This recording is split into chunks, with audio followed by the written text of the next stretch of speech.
I totally had a blackout. I was totally out of my mind. Welcome everyone, it's me Wild, and I am developing my own fantasy world, Ananthara, and today we are going to cook a recipe from Ananthara, which is actually connected to a story. You arriving in Ananthara, you settling in Ananthara, you just moved there, and this recipe is actually like a homecoming meal. It is a tradition in the culture of Bear, which is a kingdom in my fantasy world. And today I want to challenge myself cooking this recipe with all the symbolic structure and telling you a little bit about Bear, about the culture of Bear, and about the recipe. I'm gonna tell you beforehand, I'm not a good cook. I really hate cooking, to be honest, but this is a challenge for me I really wanted to do, especially because it is a recipe made for my world. This makes it actually more exciting for me. Let's start with cooking. To be honest, I've started just looking through some cooking books, some recipes on the internet and so on, and I just picked one that actually fit perfectly with the culture of Bear. To introduce you to the story behind this dish, let me read you a sneak peek from the February issue's Letter Club, in which you explore the cultures and adventures of Ananthara through stories, art, and digital downloads like this recipe to immerse yourself in this fantasy world. You're receiving a letter from Wild, who tell you about his stories and adventures while traveling through Ananthara. Currently, he is seated in Bear, wanting to tell you about the dish and the traditions of Bear's people a little more. So, let's dive into that. In Ananthara, this dish is considered a special tradition that is shared when someone returns home or is starting a new chapter in their life. It is also one of my favorite dishes. We also cook this recipe here for the New Year celebrations. Every time I eat it, it feels as if I'm regaining a piece of my own vitality with every bite. Mir'faen translates from Tihand as the blossoming of the connected.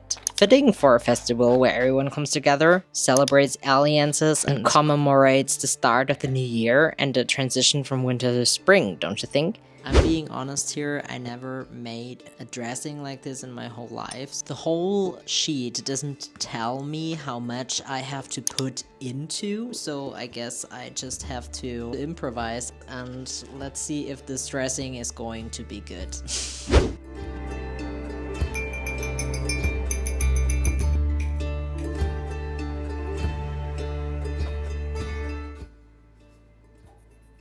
I was totally out of my mind because I was thinking there is no measurement. How much do I need from every ingredient? But of course there are the measurements from the ingredients. I was just like too blind to see it.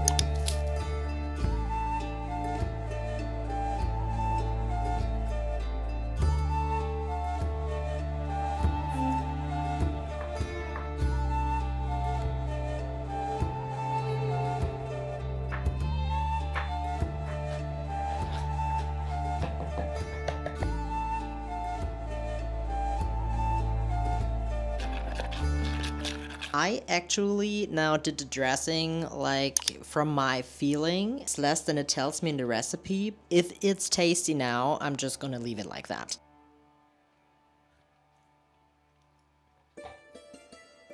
Perfect. You see, every time we say goodbye, we welcome something else, and this is a big part of base culture, letting go of the old and welcoming the new.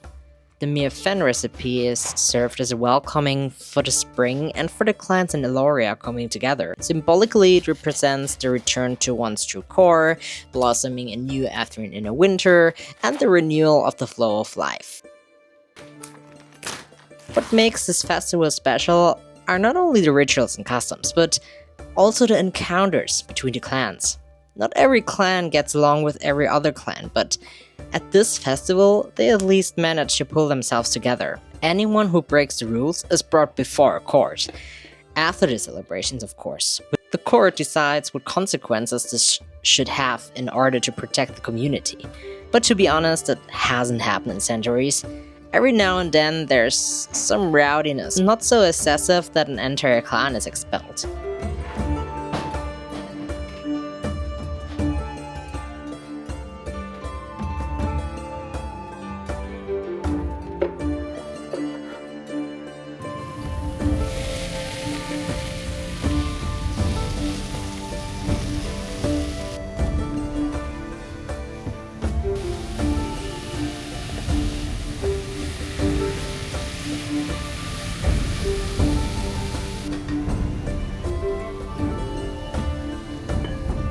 So I guess we are at the finishing line, actually. I must admit, I totally had a blackout, and I think I added a bit too much apples, but in the end, I think I still managed it. I wasn't looking at the recipe's instructions that much, like how much do I need to add of like the apples or the basilicum and so on. I was totally improvising.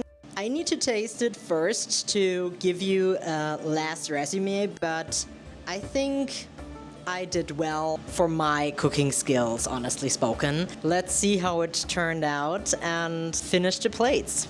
The core is the mirror. The core represents the return to oneself, steady and nourishing. The fan. Here life awakens into color and flavor. And the sweet grapes symbolize abundance, joy, and that which ribbons once more in life. The fresh goat cheese forms the delicate heart of the section. In tradition, this part of the dish symbolizes the phase in which life softens again and hope returns. The pork or jackfruit does not stand for strength in battle, but for grounded life force for physical and emotional well-being that one reclaims. The roasted aromas created when apples and onions are coming together stand for transformation. The oldest transmuted bitterness loses its edge and sweetness comes forward.